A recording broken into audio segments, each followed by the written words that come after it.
Good afternoon, everyone. My name is Whitney O'Reilly. I run our wealth preservation department here at Cohen-Seglius. I have been doing estate planning, estate administration, trust drafting, and trust administration for over a decade now. As I talk, more and more participants are coming in, so I'll explain a few things. Many of you are already my clients. Many of you are repeat viewers. I do a lunch and learn. I try to do it each month, as long as I'm not in a trial for an extended period of time. I try to do one of these each month so that you have a little bit more information on this sort of area of the law. Something that I notice with clients, they don't know a lot about trust, they don't know what the problems are with trust, they don't understand their role as a trustee. So what I try to do is give you as much information as I possibly can. Again, I run our wealth preservation department here at Cohen-Seglius. I run 5 states, so we do estate planning and estate administration and trust work in Pennsylvania, in New Jersey, in Delaware, in New York, in Maryland, and DC.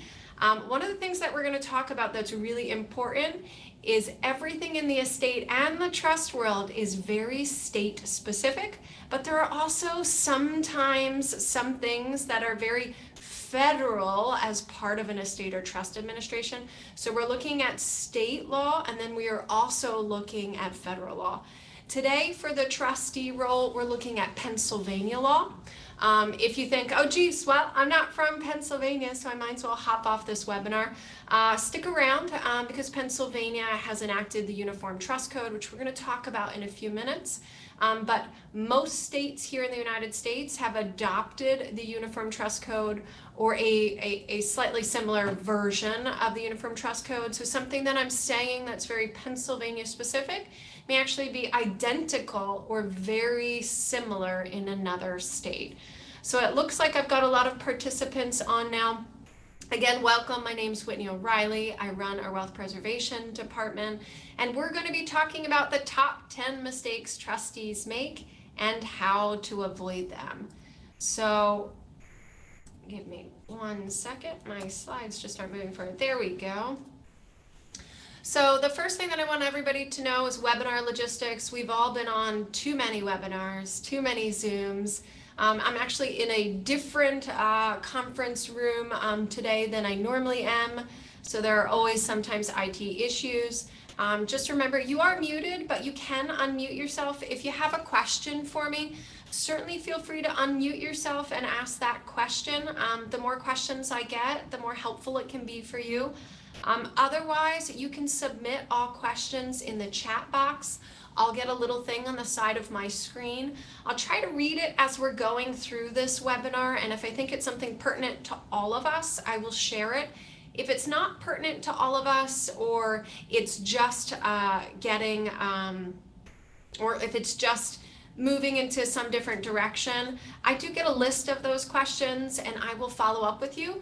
But certainly you'll see on the previous slide, look me up on the internet at Cohen-Seglius. Feel free to message me at any time. It looks like I think there is a button that maybe you can't mute. So just any question that you have, add it into the chat box. We also record this presentation and all of my Lunch and Learn presentations. Also Cohen-Seglius as a whole. We have lots of webinars, lots of incredible information on our website, so go and check it out. So without further ado, let's start talking about trusts. Most clients that I meet don't know what a trust is, don't know what a trustee's role is, or why somebody would have a trust, or their role if they're acting as a trustee. So let's first start with what's the background of what a trust is. So a trust concept actually came into existence from Roman times. Roman soldiers would give a friend land to hold in trust for their spouse who wasn't allowed to own land while they went off warring, and trusted them to take care of the affairs of the land until they returned home. Well, that slowly moved itself through the generations into European law, and it came over here on the boats here into the United States. Again, we talked about at the very beginning this uniform trust code. So trust law is state specific. And a long time ago, everything was different in different states and things were very wonky. So what we did was we created a model code called the Uniform Trust Code that came out, I want to say, in about 2000. We had this model law that we wanted states to adopt so that there was this ease of having to understand what trust rules, what the laws are regarding a trust, a trustee, to be very clear cut. So Pennsylvania has enacted the exact version of the Uniform Trust Code. And anything in the estate world, at least here in Pennsylvania, is guided by the Pennsylvania Estate and Fiduciary Code. We, as practitioners or people in the know in the estate world, call it the PEF code. The PEF code is where you turn to for your answers on what you are allowed and not allowed to do pursuant to state law. Again, remember, federal things do come into play when there's an estate or trust administration, so we also want to be aware of that. But here we go. How do we create a trust? We just talked about what Romans did. They handed off their land to a trusted friend who took care of it for someone else until they came back or until they passed away. So the requirements for the creation of a trust here underneath the PEF code, that's chapter 77 of the PEF code, that's everything related to trust. That's where you're going to look for guidance. I'm sorry, I was just looking at the chat box. I have a hard time chewing gum and walking at the same time, so just keep in mind if I'm pausing for a second, I'm trying to look at your questions, which I love that I have questions already. So we know a little bit about what a trust is, but what are the legal requirements to have a trust? So the settlor has to have capacity to create a trust. Obviously, somebody in a coma can't create a trust. The settlor must sign it in writing and indicate an intention to create the trust, and it's got to contain provisions. That sounds a little bit vague, and it actually can be a little bit vague. I have actually administered a trust that was on something like a napkin from a hotel room. There are no oral trusts here in Pennsylvania. So if you say this person didn't get this down in writing, but I know they wanted me to hold their house in trust for their special needs daughter, you can't do it because that's an oral trust. The trust does have to have a beneficiary. It doesn't have to have a specific named person. It doesn't even have to have a specific named organization. It could be a group, a class of people. It could be a grouping to any charity that benefits children. But there has to be some beneficiary in order for this trust to be in existence. And you might say, that sounds really silly. Of course you'd have a beneficiary.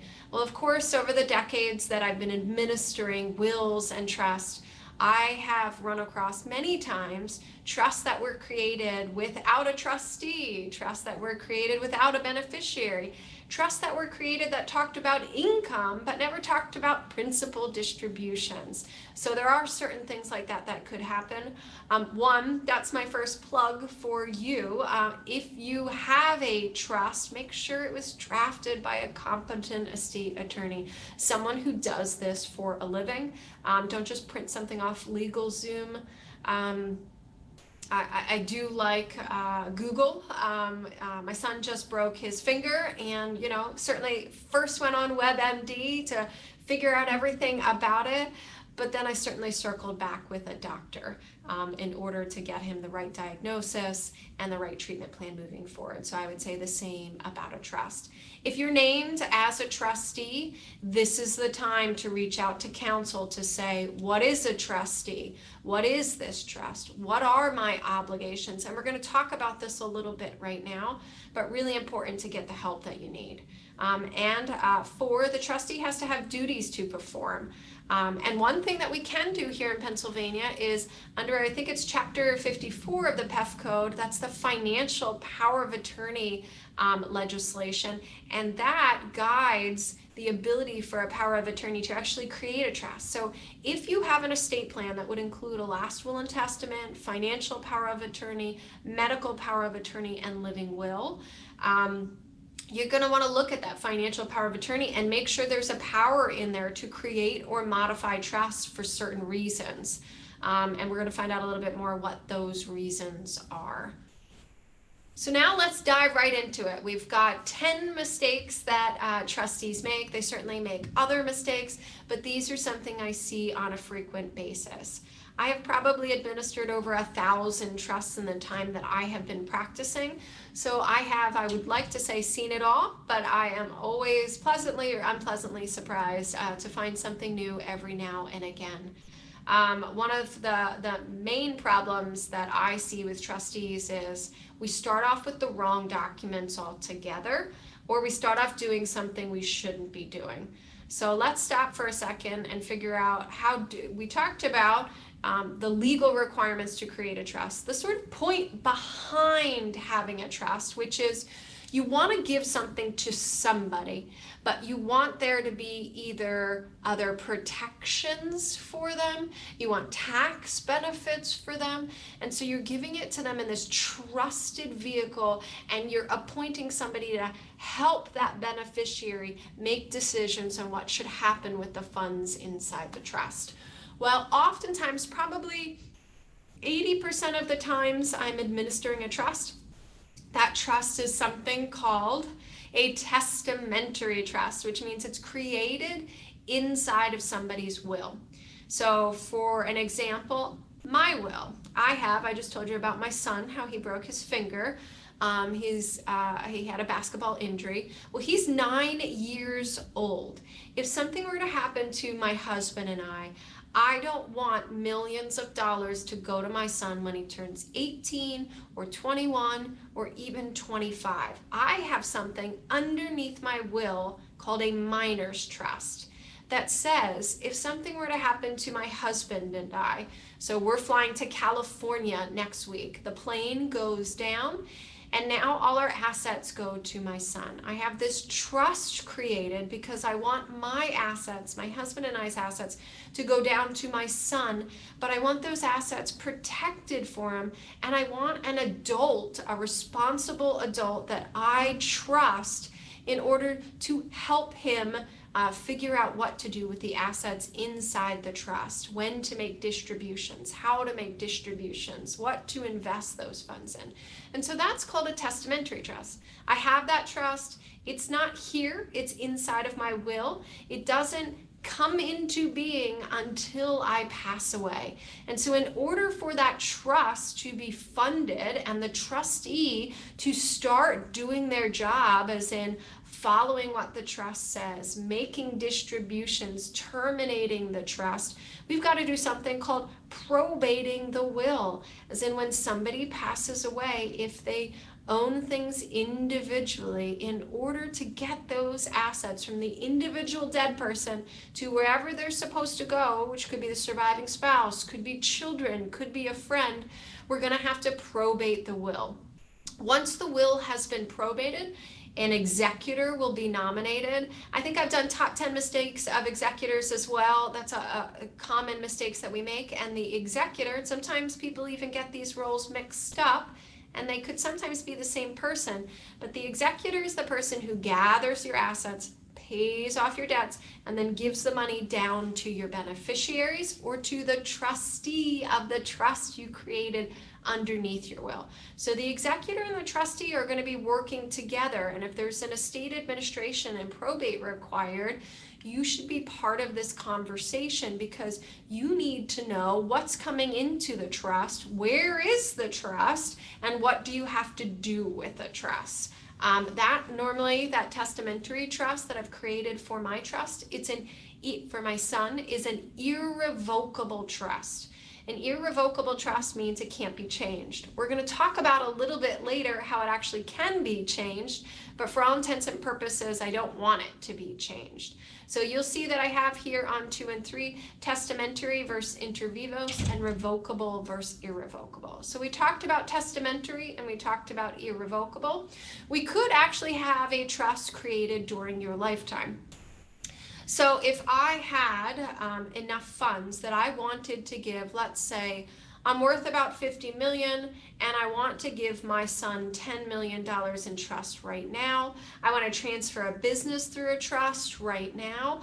I could funnel that through a trust to, again, give creditor protection, marital protection, spendthrift protection, and even some tax incentives to create that irrevocable trust. So there's lots of reasons that we would and want to create a trust, just like that minor's trust underneath my will. There could be reasons for doing it during your lifetime. And during your lifetime, if you create that trust and you're the trustee, you have an obligation immediately. Whereas a testamentary trust, you might be named in somebody's will as a trustee, but as long as they're alive, you have no legal requirement to do anything. If it's an irrevocable trust, you do have legal requirements, or when that person passes away, you now have legal requirements of taking care of this trust for whoever the beneficiary is. A revocable trust is a mechanism that's used to avoid probate. Oftentimes a revocable trust has a trust underneath of it, so a revocable trust can even have a testamentary trust that does become irrevocable, so they all kind of work together. If you have a revocable trust, you likely are your own trustee, and you can really do anything that you want with the assets. It's really just a mechanism to avoid probate. There's some other reasons we use revocable trust. In some other states, they do a little bit more for us. And we'll talk about that in greater detail in another webinar. I will say I love to hear from clients who have listened to my webinar and have recommendations of something they'd like to hear about, or somebody got sick, somebody passed away, and they were experiencing something and they wish they had known more about it. I love to hear that. And I did forget to say in the beginning, we are doing this is just about an hour webinar. If you guys stick around long enough, all of my lunch and learns, I do some kind of trivia at the end where you can win a prize. They're often wonderful prizes. So even if you think, I don't know if this is really what I want to do for the next 45 minutes, stick around, you could win something. We talked a little bit about the probate process, how a revocable trust makes it so the assets don't have to go through the court-appointed system of probate. An irrevocable trust, when somebody passes away inside the trust, doesn't go through probate. It's a non-probate estate administration, and it just flows through this Chapter 77 of the Uniform Trust Code. In dealing with the wrong documents, a lot of times people are dealing with the wrong law. The trust normally dictates what law is governing. It might not be Pennsylvania, it might be a different state. The same with the situs of the trust. The situs of the trust may be different than the governing law. It may also be the same. Situs of the trust is where those assets are held. So that's really important. One, really important to make sure we've got the right documents in place, that that will has been probated, that we understand what kind of a trust it is, and then making sure we do have the right trust in place. I can't tell you how many times the wrong will is probated, which means the wrong testamentary trust. Or we look at a trust, we have a whole situation of facts, and then we find out there was an amendment that changed lots of things inside the trust. So we need to make sure that we've got the right document at play in order to facilitate this trust administration. So wrong document, number one. Second mistake trustees make is making distributions without protecting yourself. So, of course, there is personal liability. A trustee is held to a fiduciary duty. We're going to talk about the prudent man versus prudent investor standard a little bit later, but you are held to a fiduciary capacity. You can't just say, well, I didn't know what I was doing as a trustee, so the beneficiary said, just give me all the money, so I did, and I didn't realize that the trust said I wasn't supposed to do that. And now I'm getting sued by a contingent beneficiary because something went wrong. So how do we avoid doing that? Well, one is getting legal advice, but two, we want to make sure as we administer the trust, we're reading the trust. And if we're making distributions, for example, if the trust is terminating, we don't just simply say it's terminated and hand money out to the beneficiaries. We would do some form of an accounting, either informally, like a non-judicial settlement agreement that the trustee and all the beneficiaries sign off on. Or we could go through the court system and have the court actually approve what has happened in the trust from the beginning, and that they're approving the termination of the trust. Getting money back. That doesn't happen. So just be very careful if you're a trustee, before you start to make distributions, do all these things that I'm talking about in this webinar, and don't let somebody convince you to just give them money before you realize what your role is in this, because you could be held personally liable for doing something wrong as a trustee. So again, we want to make sure we've got the right documents in place, make sure we don't make early distributions. And now we have, okay, what are these legal requirements? Well, who gets notice? Obviously, at some point, the trustee has to know they're a trustee. At some point, the beneficiaries have to know they're beneficiaries. Do just the primary beneficiaries get notice? Do contingent beneficiaries get notice? What if there's a class of people that aren't all in existence? Who gets those kind of notices? And sort of circling back to that, we have something underneath the Pennsylvania State and Fiduciary Code called virtual representation, where a parent can represent their child in certain circumstances. So in that non-judicial settlement agreement, you might say, this is really easy. I don't need an attorney to do this. I'll just write on a piece of paper, this trust was created then, I made these distributions, and here's this money beneficiary and beneficiary sign. Well, does the beneficiary have children? Is their language like per stirpes or their children inside that trust? And in that case, do those contingent beneficiaries, whether minor or adults, have to sign the agreement? If they don't sign the agreement, do you have liability in the future for making distributions without their approval? Depends on the particular kind of trust and what's happening.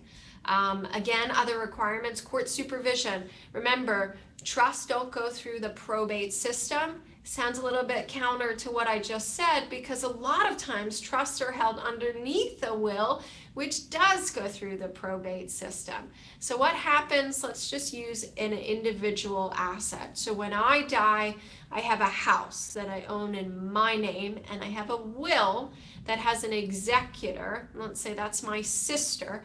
My sister is the executor, and the beneficiary under my will is a minor's trust for my 9-year-old son. The trustee of the trust is actually also my sister. Okay, so now we've got the executor. So what she's going to do is she's going to probate my will at the Register of Wills in the county that I passed away and I was living in. She's going to get something called a short certificate. It's going to evidence her appointment to touch my house and transfer it over into a trust for my son. So she's going to administer that estate administration, take that house from my name, put it into the trust name, and then she's going to switch roles from being executor to being trustee and managing that house inside the trust for my child in compliance with what the trust document says. So there could be some court supervision, as in, let's say I have a trust that ends at 30. At 30, let's say the house is not in there anymore, it was sold, and now I just have $500,000 sitting in this trust.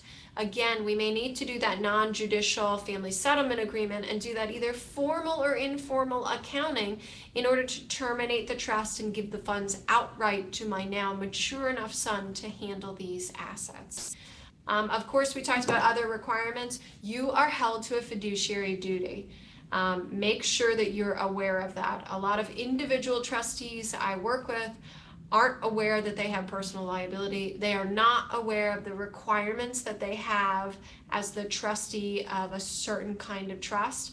Make sure, if you are a trustee, if you're acting as a trustee right now, or if you are named as a trustee somewhere, make sure before you start acting, you get counsel as to what are your rights and obligations. So now we get to 4, failure to follow the terms of the trust. This happens all the time, and I would blame this on individual trustees, but I have corporate trustees that I represent that come to me and say, oh, geez, for the last 10 years, we've been paying out this very complicated clause like this, and some accountant just said, I think it should have been paid out like that. So this certainly happens at the corporate level and the individual level, more so at the individual level than the corporate level. But it's really important to read the trust. I know there's a lot of legalese. I know trusts can be very big documents. You know, I've drafted as big as 100-page trusts, so they certainly are big and long, but it's important. You as a trustee need to read that document so you understand what are the obligations that the trust is telling you.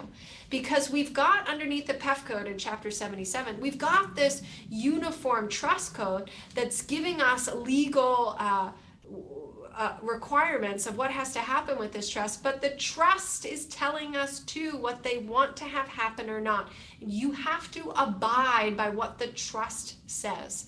So what happens if there's a complicated clause? Just like my example, it might be the time to go through the court system to have a judge interpret what that complicated or even ambiguous term or group is, so that, one, you're protecting yourself. Because if you just say, well, I think this clause means that, or even though it's ambiguous, I'm going to read it and execute it like this. Well, you've got some liability there if somebody thinks otherwise. So you might want to petition the court and have a judge rule on that moving forward so that you're as protected as possible.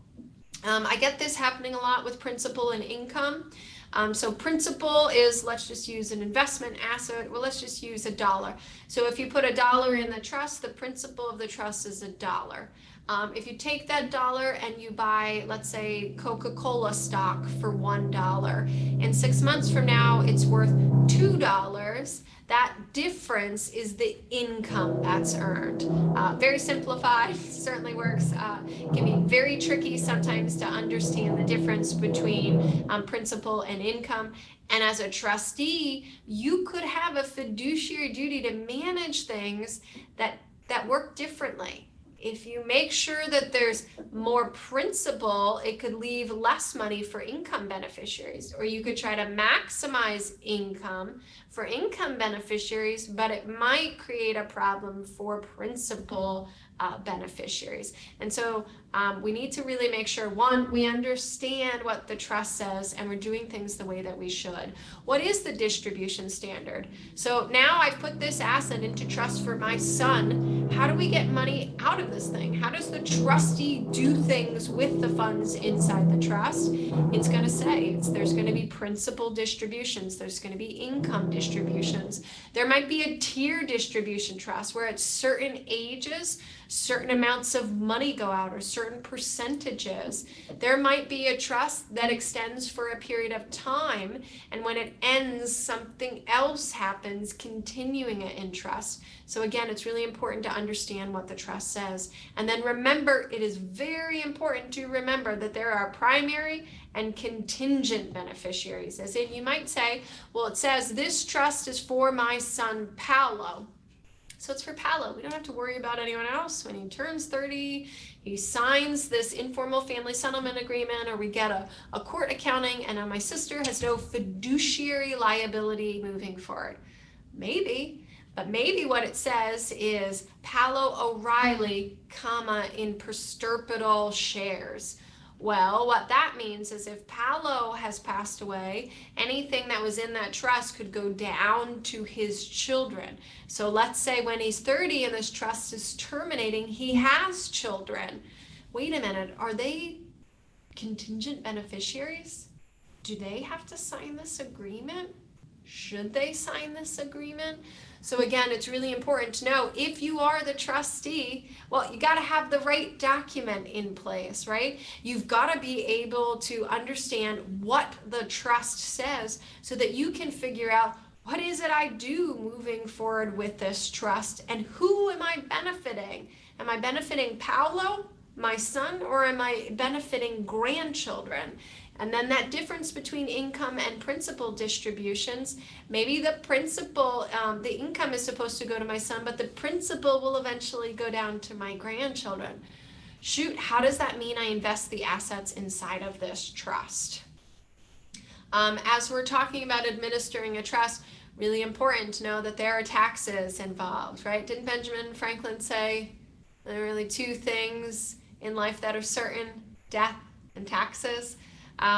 So again, I'm a tax attorney in the death world, in the trust world. So just remember, when you pass away, there's the Pennsylvania inheritance tax. That's the death tax. In New Jersey, there was an inheritance and estate tax. Now there's only an inheritance tax. In Maryland, there's an estate tax and an inheritance tax. So there could be multiple levels of state death taxes that are involved in the administration to fund the trust, or even when the trust terminates. When the trust terminates, is it included for death tax purposes? And that could be at the state level. It could also be at the federal level. So there's the federal estate tax we have to worry about. And sometimes we have this funny thing called a power of appointment that we stick inside of a trust so that it looks like it's a trust outside of the world of having to pay these death taxes, but it's a triggering clause that re-includes it in somebody's estate for state or federal tax purposes. And there's some really important reasons we would or wouldn't do that. So again, just like we were talking about reading those clauses, really understand what the trust is telling you and what it means to know what your obligations are, and even for things like, did you file a tax return? Years ago, I had a trustee come to me. He had been administering a trust for his niece for about 10 years. He gave her all the money, and then he subsequently, I don't know if it was a year later or 2 years later, got some very scary trust tax bills from the government. And so he came to me and said, I don't know what this is. I don't have any money, and gave it to the beneficiary. What is this? Well, lo and behold, he forgot, or maybe not forgot, didn't know that he needed to pay trust income tax returns while he was administering this trust for his niece. He hadn't filed them for 10 years, so with interest and penalties, he owed twice as much as he was supposed to over a 10-year period. He had given all the money to a niece who had now spent it. You don't want to be in that situation, which again is part of the reason that you're on this webinar trying to get this great information. But certainly understand when you are a trustee, there are likely taxes involved and likely multiple layers of taxes. So trusts are taxed like individuals. They didn't used to be, they used to be taxed differently, but today they are taxed the same as individuals. But they reach the highest marginal tax rate after like $13,000 worth of income, and for an individual that's like $400,000. So trusts have a compressed tax rate. So that's really important to understand for one drafting trust or even executing trust. What should I be making distributions of if I'm allowed to, in accordance with the trust, to move the tax implication between the beneficiary on their personal income tax returns and the trust so that we can minimize as much tax as possible. So remember, there are state level, federal level taxes, death taxes involved, but then there's also personal income taxes that are involved for a beneficiary, and trust income tax returns. And you, as the trustee, are required to give out that income or whatever it is to the beneficiary, and you're required to give them that information for their income tax return or give them a distribution in order to pay their taxes. So again, failing to pay taxes is certainly a big one that I see, that trustees don't realize that they have that obligation. So we're all the way up to 6. Let's sort of remind ourselves where we were at. So we talked about the wrong documents being at play. We talked about making distributions before we should be making those distributions. We talked about a failure to comply with notice requirements and other legal requirements. One of the things I hadn't talked about then is oftentimes if we have a charity involved, here in Pennsylvania, we've got to get the Attorney General's office involved because they are an entity that looks at charitable organizations here in Pennsylvania. So they would need notice. They need to be involved in the trust administration. So some of these things are not that intuitive, but it's important to know. And we have that failure to follow the terms of the trust. This happens all the time. One, a trust is not worded well because we didn't have a good attorney draft it, or we didn't have an attorney draft it at all, or it's just very complicated and maybe it made sense at that time, but it doesn't make sense anymore. So it's really important to follow the terms of the trust. And we talked about failing to pay those taxes. Remember, the IRS and Pennsylvania Department of Revenue, they don't care if you've never acted as a trustee before. They don't care if you're sorry for making the mistake. They want to get paid. And if you don't have the money in the trust and you're the one that did this, guess who's personally liable? You. So again, then we get to, what are we on? 6. Failure to coordinate with professional advisors. I'm not really here to scare you. I don't want people to not act as a trustee if they're appointed. I think being a trustee is, it can be very straightforward. It can be very rewarding to act as a trustee, for the example of parents passing away, leaving a minor child, a family member or a friend, helping to make sure that money is taken care of for that minor beneficiary until they reach the age of majority or their adult life. There's special needs trusts at play where the trustee is really helping facilitate funds for somebody who can't manage them for themselves. And then there's even spousal trusts where you may be your own trustee and you should sort of understand how the trust works moving forward. But you do have to get a team in place. You want the A team, and I should have had like a little YouTube. Remember the A team? What was that? The guy with the big gold chains? Oh, I loved him. But making sure that you have professional advisors. Obviously, I'm a lawyer. I do this work, so certainly you can come to me for questions, for representation. It doesn't have to be me, though. It could be another attorney. I will say, make sure that you understand, do they do this primarily, or is this just a little bit of their practice? What is it that they're going to do for you, and how much does that cost? Is it based on billable hours? And how much do I charge an hour? Do I charge $300 an hour? Do I charge $500 an hour? Is it a flat fee? And if it is a flat fee, what all does that include? So make sure that you understand that. Make sure who do you want on your team. I think this next slide, I have a picture of what the A team is, and you want a financial advisor. You want an accounting advisor. You want legal advice, and you want to have that trustee. You want to have all of these players connected, working together to make sure that this is a smooth trust administration. you have no personal liability, you're doing everything correctly, and you're doing the best that you possibly can for the beneficiary. Because remember, just like in Roman times, you are that trusted friend that the soldier has just handed you funds, handed you a house, handed you something to take care of for somebody else. So of course we want to make sure we have that A team in place. And let's go back to, should we have a corporate trustee or a family trustee? So a lot of you on the call may be trustees, but you may also be thinking, wait, I have a trust for my minor child underneath my will or underneath my revocable trust, and should I have them in this role?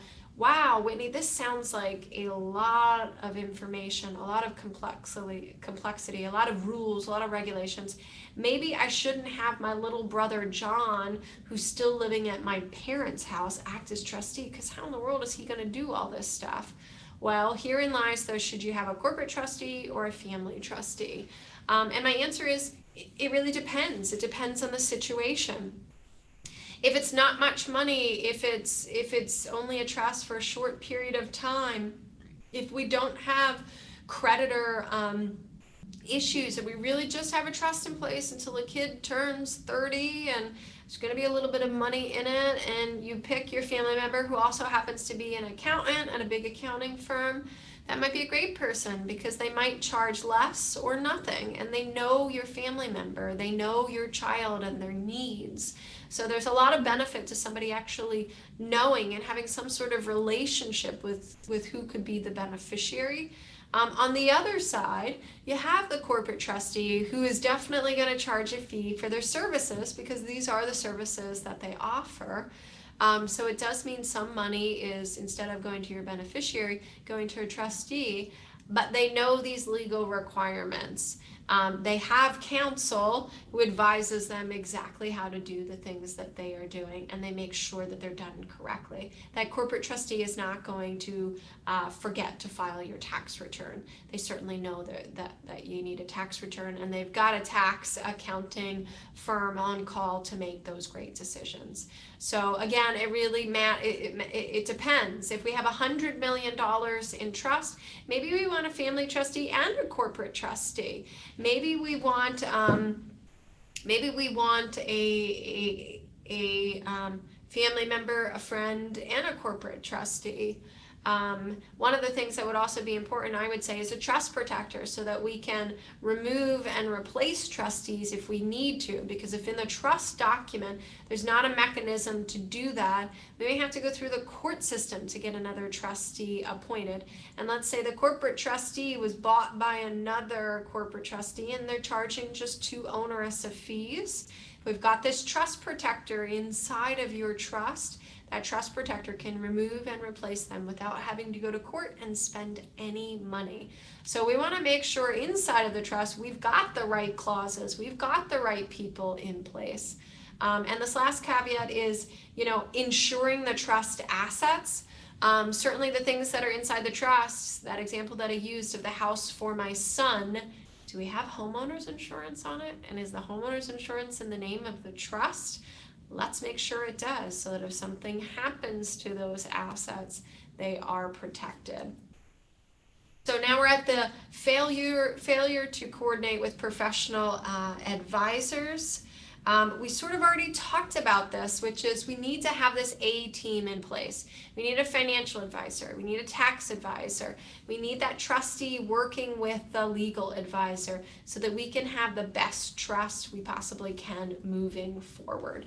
So now we're at 7, picking the wrong trustee, and we just talked about this a little bit, which is, should I have a corporate trustee or should I have an individual? And then whether you are a corporate trustee and you're listening to this webinar, or you're an individual listening to this webinar, are they going to make sure that they do all the things that they're supposed to? And do you understand, if you're one of those things, what your fiduciary liability is and what the legal requirements are for you acting as the trustee? So that's picking the wrong trustee. So how about getting help too late? So this happens frequently when I have clients try to manage a trust on their own because they don't want to pay a financial advisor. They don't want to pay an attorney to help them administer the trust.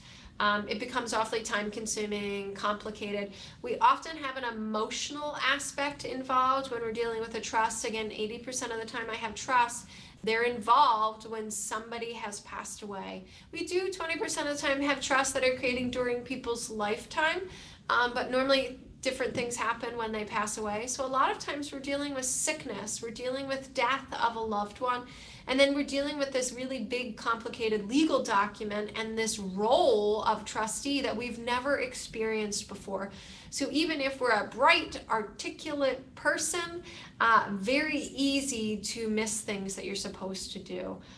Remember, you've got this personal liability. You might say, it doesn't matter. I'm just the trustee. I don't have any skin in this game. And the answer is, the law says you have a fiduciary duty. You have to follow something called the prudent investor rule.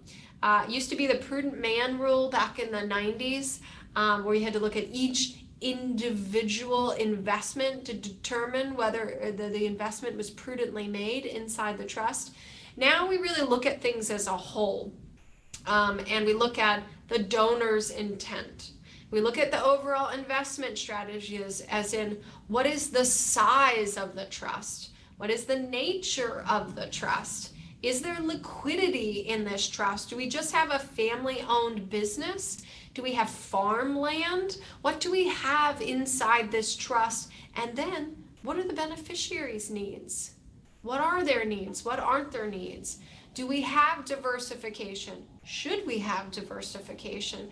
And should we delegate some of these things to those other professionals? Which is, yes, before we make decisions as a trustee, let's make sure the decisions that we're making are allowed by the trust. It's the right trust. It's the right thing for the beneficiary, and you're legally allowed to do it. So then we get to 9, failure to meet deadlines. Well, what are the deadlines? I don't know. The inheritance tax return is due 9 months after somebody passes away. Is this trust included in somebody's estate for that inheritance tax purposes? Having that 9-month mark. Remember, if you pay within the first 3 months, you get a discount for inheritance tax purposes. Did you do that? Were you supposed to? Estate tax, the federal estate tax return, is also due within 9 months of somebody passing away. Does that trigger an estate tax? Or is this trust not included for death tax purposes, and then you pay them anyway? Let's make sure you file the right tax returns at the right times. Same for an income tax return. The trust has to file an income tax return each year. Did they have to file quarterly tax returns? When was that tax return due? When does the trustee have to give K-1s out to the beneficiaries, showing them the distributions they received and what is taxable by them and what's taxable by the trust? Or let's say things like that tier distribution. At 25, I want my son to get $100,000 outright. Did we do that? Is he now 35 and we still have this trust? You now have some fiduciary liability. Now, what if the market tanks, right? I think over the weekend, didn't Bitcoin take a huge fall and then it sort of came back? What if when you made this decision, you now have half in the trust that you did before? Somebody might certainly sue you, so we've got to make sure we're following the rules of the trust and we're meeting those deadlines. Same with the trust termination. So I'm using the example today of the minor's trust under my will for my child. That trust terminates at 30. Actually, in my trust, it terminates right now at 35. I'm probably going to update my will sometime soon to actually extend that trust. So the wealthier you become, the more likely you're going to have that trust for your child or children longer.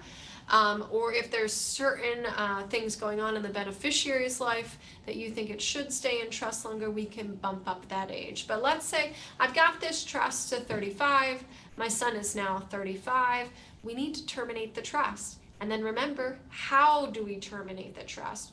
Do we do it through a non-judicial family settlement agreement that allows for it underneath the PEF code in Chapter 77, or Is it not allowed to be non-judicially settled? And we have to actually go through the court system, because there are many reasons we can do things outside of the court system with a trust administration, as long as it doesn't materially change the initial purpose of the trust. With the trustee and the beneficiary's consents, a lot of times we can figure these things outside of the court system through that non-judicial settlement agreement. There are many times that that is not the case, and if you settle it that way and the law says you can't settle it that way, you've got personal liability as well. So now we get to the last mistake that I see trustees make, and again, that's the failure to properly close the trust. How do you terminate a trust? I have clients call me all the time that say, okay, this person, I was the trustee, I was managing it, I think I did all those things that we talked about in this webinar, but he's 30 now, or 35, and I don't know what to do. Well, maybe we have to go through the court system and get a formal accounting and petition the court to terminate the trust, and they'll okay it. That gives the trustee the most protection under the law, because the court system has approved what has happened. But again, if the law allows an informal termination, that can save a lot of money. That can save a lot of time. That can get more out to the beneficiary, to my son, than through the court system and to attorneys in fees. Maybe we can do it informally through that non-judicial family settlement agreement. It really depends. It depends what the trust is, what it says. It depends what the law behind that trust says as well, in order to terminate that trust correctly. I think I want to stop right here. Let me just remind you what the top 10 mistakes are. Remember, using the wrong document. Really important to use the right document, to understand the document. Don't start just making distributions. It feels good to do that. You're the trustee, someone's asking you for money. Here's $10,000. Were you allowed to give that $10,000 in accordance with the trust agreement, or did the trust say only income could go out to that beneficiary? So make sure you don't make distributions before you're supposed to. Did you give all the money to the beneficiary and forget to file those tax returns? You should have waited till you filed those tax returns, or held something back in escrow. Did you notify everybody who needs to be notified when this trust was created, or when the trust comes into play? And who gets that notice? Do primary beneficiaries, contingent beneficiaries, a group or a class of people, even animals perhaps? We can have a trust for animals in some states, yes, here in Pennsylvania. Did we fail to pay taxes? Crap, that's a big one. Did we fail to follow the terms of the trust? That's really important. You've got to read the trust document. Did we pick the wrong trustee? Did we have it be Uncle Al, who now has dementia and was a really bad idea? And now we don't have a trust protector involved, so we're going to have to go through the court system to get him removed. Or we just don't have as good oversight over him. Did we get help too late? Were we penny wise and a pound foolish? Did I say that right? I'm not sure if that's the right way, but did we think we could save a little bit money by not getting that A team in place? And the answer is normally yes. Get an A team in place, get the professionals there to help you manage administering the trust. The failure to meet deadlines, remember there's lots of deadlines, state specific, federal specific, tax returns, and then the trust has its own specific requirements. And then again, we're talking about administering a trust, but at some point that trust has to terminate, and failing to properly close that trust. So those are the top 10 mistakes that trustees make, how to fix them. Again, my name is Whitney O'Reilly. I run our wealth preservation department here at Cohen-Seglius. We represent 5 states in simple to very complex estate and trust administrations. If you ever have any questions, please reach out. I will take a second right now to see if anyone has any questions. They can put them in the chat box, anything that they would like to tell me. Certainly let me know. If you don't think of it right now and it's something that you see moving forward and you're not my client, certainly still feel free to reach out. I'd be happy to steer you in the right direction, even if I don't end up representing you. I hope you got a lot from this Lunch and Learn. Again, I do these once a month, so come back, tell your friends, tell your family members. I'm happy to draft an estate plan for you that includes a trust. Happy to represent you as the trustee of a trust that you are the trustee of. And again, I represent individuals and corporate trustees in order to make sure that they comply with the rules and regulations that they have in acting as the trustee. So the last bit of business is, oh, and I'm just looking at these questions. Yeah, so you can have, so the question is, when is a trust created? And what that is the trust is created, it depends what kind of a trust it is. So if it's an inter vivos trust, a trust created during your lifetime, as soon as I sign this trust, and it meets with, remember, the requirements in Chapter 77 of the PEF Code, we've got a trust in place. But what if it's a testamentary trust? Well, it's been drafted, it's been signed, it's there, but it's not actually in existence until the person passes away. So it really depends on what kind of a trust it is, when it is actually created, when you have continuing obligations. So it's important to sort of start with what kind of a trust is it. So great question. The other questions I'll answer at another time. But let's dive into, we've got just a couple minutes left today for this trivia. You can win this Bridge Street chocolate box of fancy truffles from this really great chocolate shop in Phoenixville, Pennsylvania. They make some beautiful products, handmade chocolate, have all sorts of things inside this box. You can win this here today. The first person to answer all 3 questions correctly will win this box of Bridge Street chocolates. Like I said, normally in these webinar presentations, I like to add a little trivia to hopefully keep you guys engaged. I know death and taxes can be very boring. Trusts are very boring, it could seem.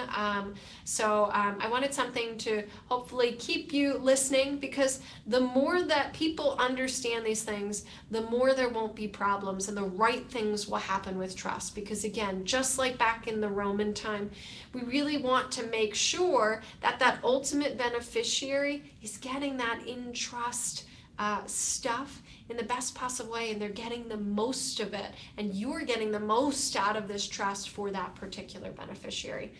So again, I'm going to ask this question. This is a local business. I'm going to try to do this through 2022. In the past, I've done a lot more gift cards of larger organizations.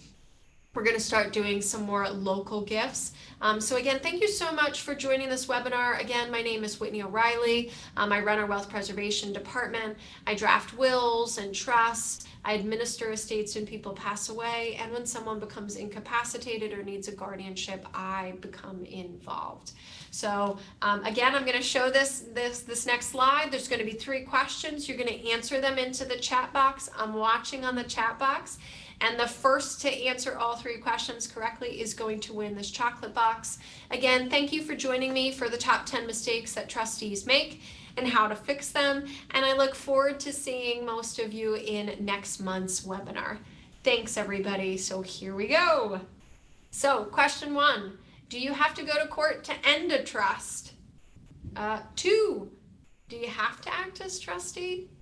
And 3, does Pennsylvania permit animal trusts?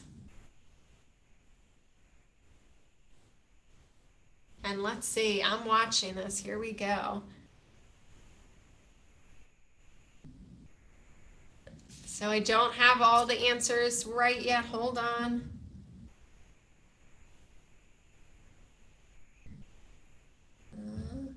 There we go. I've got a winner. I've got a winner. Wonderful. So the answer to these questions are, do you have to go to court to end a trust? No, we talked about that at length during this webinar. We might have to go to trust depending on the circumstance, but we very well may not need to. So no, the answer was no. Do you have to act as a trustee? No. I know a lot of people come to me and say, I want to ask this person if they'll be trustee because I don't want to put them in if they're not going to act. And the answer is, well, you can certainly ask them that, but even if you never talk to whoever the trustee is, once they find out they're the trustee, they can choose to resign or just not want to act in the first place. So no, you don't have to act as a trustee, and even if you are acting as a trustee, you could choose not to act as a trustee moving forward depending on that particular situation. And then, does Pennsylvania permit animal trust?